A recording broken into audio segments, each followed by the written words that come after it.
I want to share very briefly from just a few verses at the beginning of one of the longest Psalms in the Bible. It's Psalm 18, and it's quite a lengthy one.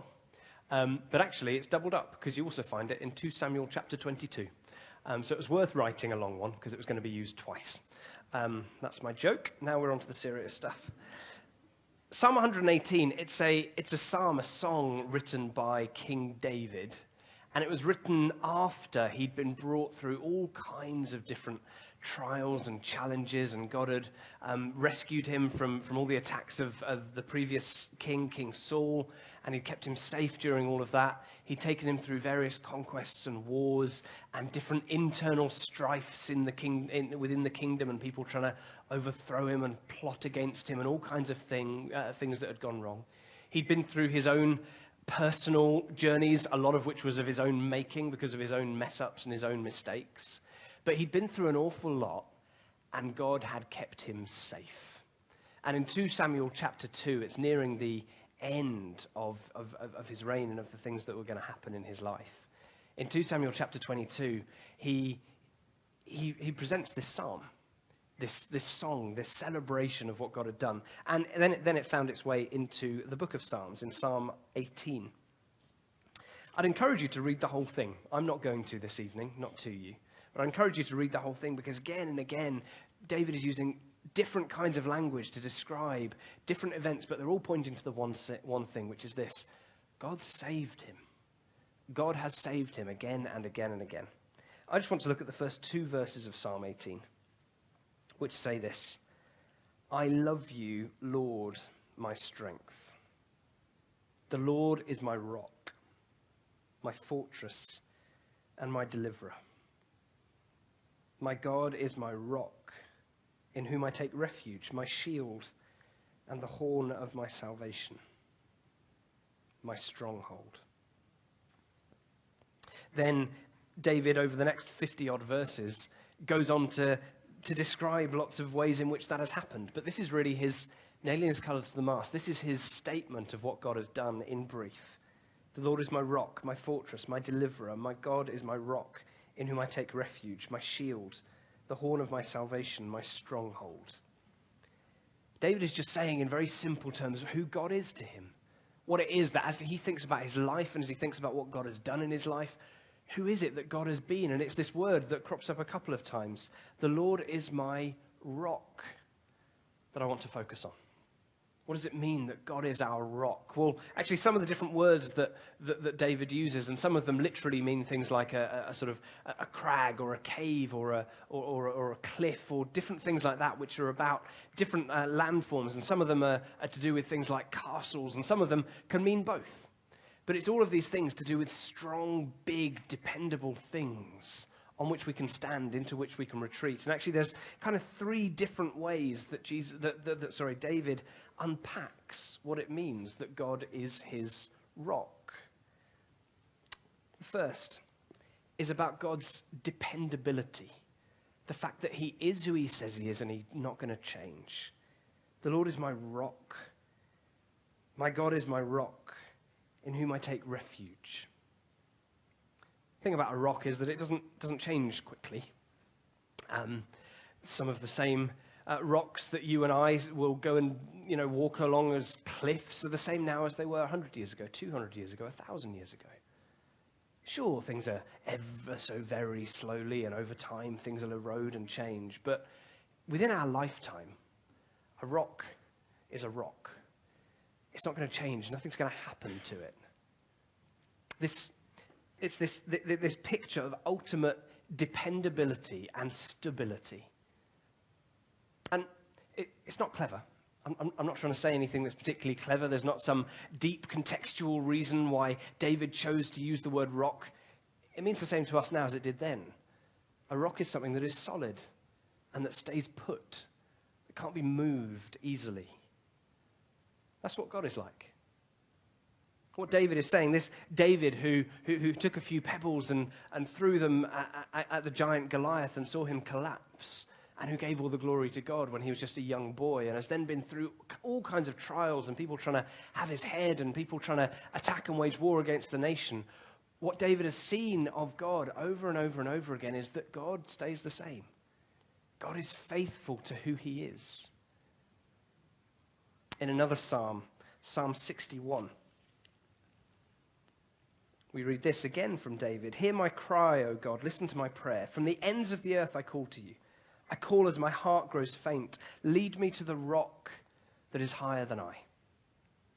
Written at a very different season in David's life. Written at a time when things were far harder, when he's crying out to God and he's wanting God to listen to him and to rescue him and to save him.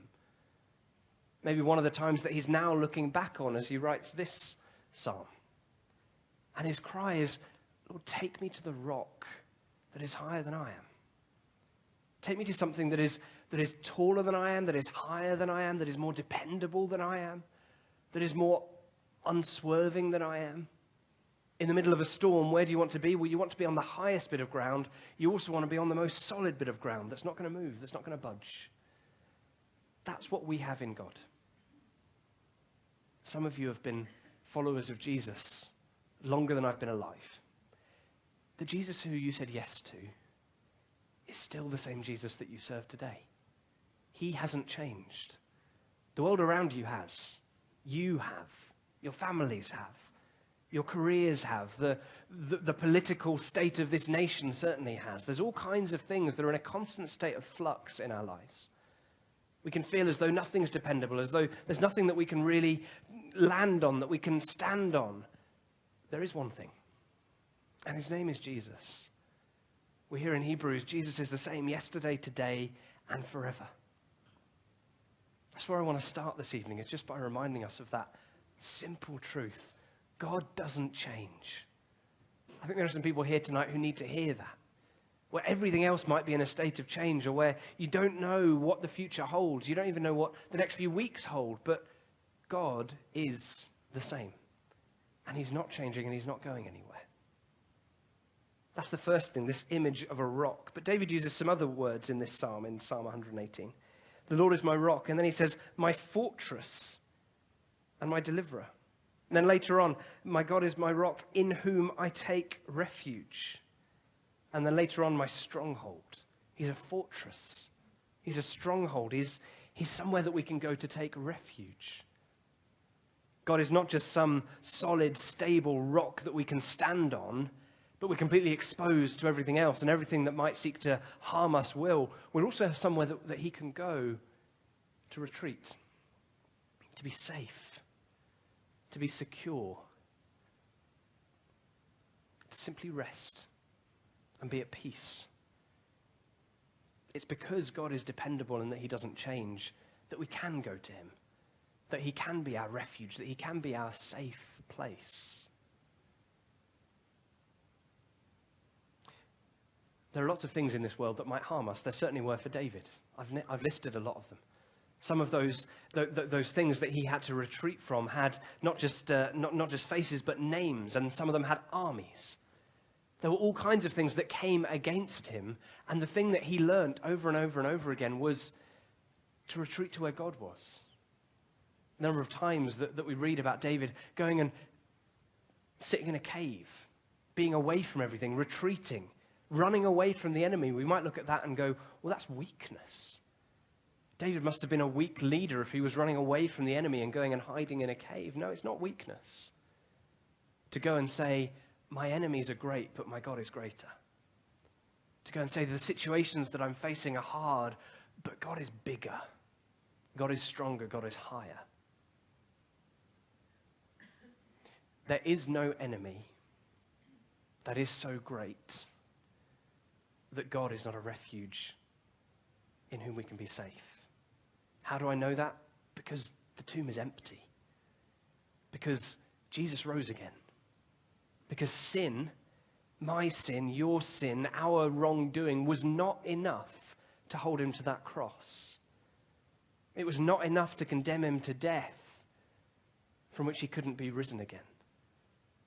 My mistakes are not an enemy that Jesus can't defeat. And so I can go to him when I'm aware of them, when I'm struggling with them, when there's things that I can't break free from, that I can't seem to escape.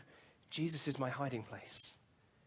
Jesus is the place that I can go. He is the one to whom I can turn, knowing that I'm safe in his hands, knowing that the salvation he's won for me is not fickle. It's not going to fade away. It's not going to be undone by anything. Death, one of our great enemies, according to the scriptures, is not enough to defeat Jesus. Again, the tomb is empty. No matter what enemy we are facing, no matter what struggles we are facing, no matter what is going on, friends, Jesus is the place to turn. I know there have been times in my life where I've thought, no, my life's too messy for God. It's too messy for him. I need to try and sort it out and clean up my act a little bit before I can come back to Jesus. I'm now pretty sure that when I was in that place, he was there in heaven shaking his head going, no, come to me in your mess. Come to me in your failures. Come to me in your mistakes. Come to me in all of it. I'm the place where you can turn. I'm the place where you can hide. That's who he is. And again, I think there are probably people here tonight who need to hear that, who need to be reminded that he is the ultimate place of safety, that he's never going to put you to shame. He's never going to mock you. He's never going to give you something bad. He's never going to give bad gifts to his children. God is safety. God is refuge. God is a fortress. And no matter what enemy comes against that fortress where God is protecting us, it will not be enough to destroy us. This is not, by the way, a promise that hard things won't happen. Hard to draw that conclusion from the life of David. It's not a promise that bad things won't happen. It's a promise that when they do, there is a place that will always be safe, because nothing can take us away from God. Nothing can pull us away from him. Nothing can take away the things that he's given us. He doesn't change, and what he's done for us doesn't change. Which leads us on to the last thing that David uses to describe this God who he loves. My rock, my fortress, and my deliverer. The one in whom I take refuge, my shield, the horn of my salvation. He redeems us. He saves us. That's who God is. He's not just this immovable object that is there, that we can depend on never changing. He's not just somewhere that we can run when things are hard. He is the one who has saved us. He is the one who has already rescued us from everything. He's the one who, if we've given our lives to him, if we've committed to him and said, Jesus, I want to follow you, he's the one who has said, then know my salvation. Know that you are restored. Know that you are redeemed. Know that I've taken everything about you and I'm making it new. Know that there was a moment in history when you went from being lost to being found. You went from being blind to being able to see, from being dead to being alive. This is the language the Bible uses to describe it. It's not weak language. It's not pathetic language. It's not romantic language. This is what has happened. We were dead. We were destined towards death. And now Jesus has taken us and he's destined us towards life. This is what God has done for us. Again, nothing clever, nothing new. These are just some things that I want to remind us of this evening, because I think we need to remember it. We need to remember that God is who he says he is, that he is a safe place, and that he has saved us. And there's nothing he can't rescue us from, because that salvation, which starts with our relationship with him being made new, can then trickle out into relationships with other people, into situations being broken into lives being made more whole, into healing, into release, into revival, into all sorts of things. It starts with the fact that you and I have been made new in Jesus, and everything else flows out of that. Don't leave that behind. Don't think we've moved past our need for that. The psalm starts with this phrase, I love you, Lord, my strength. My strength is kind of what David then goes on to explore using these different images and ideas. He can draw strength from God because of God's unchanging nature, because of him being a retreat in times of hardship, because he's come through for David again and again and again and shown him that salvation. His response is to say, I love you, Lord. You're the one I draw strength from, and I love you. That word love, we might read it as an emotion. We have love, we have affection towards God. It does carry some of that meaning, but the actual word is one of the kind of love that says, I am making a choice. It's more sort of, I am dedicating myself to you. I am choosing you. I'm committing myself to you. He's not just saying, I feel love towards you today because you've been good to me yesterday. He's saying that as I have seen all of who you are over the course of my life, and as I know it's who you will always be, I am committing myself to you. I am pledging myself to you. I am trusting you. I'm putting all of my hopes in you. I'm putting all of my eggs in your basket. That's what this phrase means. It's a statement which, once we make, has power. Because we're saying, at the same time as we say, I'm dedicating myself to you, I'm putting my trust in you, I'm giving everything to you, we have to then say, and therefore I'm not putting my trust in myself. And I'm not putting my trust in my resources or how good I am or how capable I am or how popular I am or how many things I, humanly speaking, have going for me. I'm putting everything in with you. I'm putting everything towards you. That's what the life of a Christian is. To continually and continuously say, God, I love you so much that I'm going to choose to follow you, choose to be obedient to you, choose to commit to you, choose to dedicate the rest of my life to you. So this evening, where does that take us? Well, I think there's a couple of things that God might want to do in our hearts, in your lives this evening.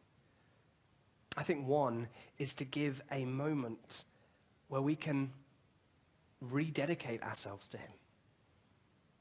Where in light of everything that he is and everything that he's done, we can say, maybe for the first time for some, maybe for the umpteenth time for some of the rest of us, to rededicate ourselves to him and say, God, no matter what, I'm yours. No matter what, I am trusting in you. You will always be my safe place. You will always be my deliverer. You will always be the rock that I choose to stand on. That's one thing that I think God might want to do in us tonight. But the other is simply to worship him, is simply to take some time together, to praise him, to thank him, to have some no-holds-bar time of just telling him how much he means to us. I think that so often we can think, okay, so what's the application? What do I need to do with this? How can I be an activist about this thing that I've heard? I think sometimes all that God wants us to do is say thank you, is to love him and to dedicate ourselves to him again. And one of the best ways we can do that is just to come together and worship him.